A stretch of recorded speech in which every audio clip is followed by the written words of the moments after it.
একাদশী থাকলে বাচ্চাদের জন্য বাসায় কিছু করতে হয়। সাগুর পায়েস পোলাও খেতে খেতে ওরা বিরক্ত হয়ে গেছে, তাই ভাবলাম নতুন কিছু করে দিই ওদেরকে। হেলে ব্রিয়ন, আমার একটা নতুন ভিডিওতে সবাইকে স্বাগতম। সবার সাথে আমি একটা লং ভিডিও শেয়ার করতেছি। আজকে একাদশীর দিনে আজকে একটা সাগুর আলু চপের মতো বানিয়েছি ছেলেদের জন্য।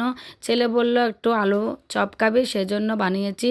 প্রথমে আমি পূজাটা দিয়ে নিয়েছি। পূজাটা দেওয়ার পরে সাগুটা আমি ধুয়ে জল জড়িয়ে রেখে দিয়েছিলাম। এটা কিন্তু শুকনো অবস্থায় টেলে রাখতে হয়, কিন্তু সাগুটা একটু ময়লা থাকার কারণে আমি ধুয়ে টেলে নিচ্ছিলাম। কিন্তু যেহেতু আমি সাগুটা ধুয়ে টেলে নিচ্ছিলাম, সেহেতু একটু দলা পেকে গিয়েছিল। পরে ঠান্ডা করার পর এটা আমি ব্লেন্ডার করে নিয়েছি, আলু সেদ্ধ করে নিয়েছি, কাঁচামরিচ ধনেপাতা কেটে নিয়েছি, আর হচ্ছে একটু সন্দুক লবণ গুঁড়ো করে নিয়েছি। প্রথমে আমি সন্দুকি লবণ গুঁড়ো করাটা আর হচ্ছে কাঁচামরিচ ধনেপাতা আলুর সাথে ভালো করে মেখে নিব। একটু জাল হবে, একটু মিষ্টি হবে। তারপর হচ্ছে 1 চামচের মতো চিনি দিব। এটা আমি ভালো করে মেখে নিচ্ছি। তারপরে যে 1 চামচের মতো চিনি দিয়ে নিয়েছি।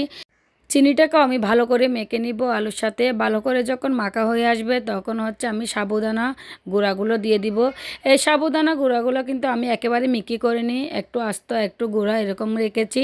তারপর হচ্ছে একটু একটু করে দিয়ে মেখে নিচ্ছি। যেহেতু আলুর পরিমাণটাও বেশি, সাবুদানার পরিমাণটা আমি বেশি রেখেছি।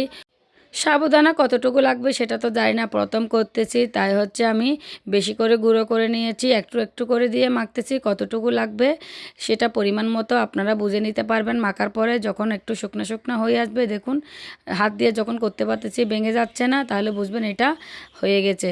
এই যে হওয়ার পর আমি আলুর চপ যেভাবে করে এভাবে করে নিচ্ছি। ওদিকে হচ্ছে আমি তেলটা গরম করতে দিয়েছি। হালকা গরম হওয়ার পর আমি একটা একটা করে দিয়ে দিব। ভালো করে আমি গরম করে নিই, কারণ ভেঙে যেতে পারে জন্য। তারপর আমি যেহেতু ইলেকট্রিক চুলায় করেছি, তাই আমি চুলার আঁচটা একটু কমিয়ে রেখেছি। তারপর আপনারা যারা গ্যাসের চুলায় করবেন, চুলার আঁচটা একটু কমিয়ে রাখবেন। এই যে কয়েকটা আমি প্রথমে করে নিচ্ছি। এগুলো প্রথম করতেছি, কীরকম হয়েছে জানি না, কিন্তু ছেলেরা খাওয়ার পরে বলল খুবই মজা হয়েছে, তার বাবা বলল খুবই মজা হয়েছে।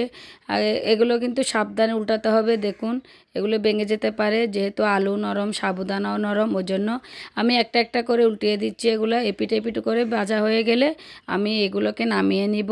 প্রথম যেগুলো করেছি এগুলো হচ্ছে আমি পূজাতে দিয়ে নিয়েছি। তারপর হচ্ছে বাকিগুলো আস্তে আস্তে আমি ভেজে নিয়েছি। এই যে প্রথমগুলো আমার ভাজা হয়ে গেছে, এগুলো নিয়ে নিয়েছি ভগবানকে দেওয়ার জন্য।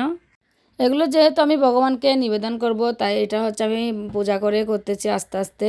পূজা করে ইলেকট্রিক চুলাতে আমি বেজে নিচ্ছি। এই যে ভাজা হয়ে আসলে আমি ভগবানকে নিবেদন করে দিয়েছি। তারপর হচ্ছে বাকিগুলো আস্তে আস্তে করে আমি বেজে নিয়েছি। তারপর পূজা নামিয়ে সবার জন্য নিয়ে নিয়েছি প্রসাদ। সবাই আজকে প্রসাদ নেবে। দেখুন খেয়ে তালাটা খালি করে ফেলেছে, এমন মজা হয়েছে ওরা বলছে। আমরা একটু ফল ফ্রুট খেয়ে নিয়েছি, আর বাকি দুটো ছিল, সেখান থেকে আমি একটা খেয়েছি। খুবই মজা হয়েছিল। আজকের ভিডিওটা এ পর্যন্ত। যদি ভালো লেগে থাকে একটা লাইক কমেন্ট শেয়ার করে দেবেন। সবাইকে ধন্যবাদ।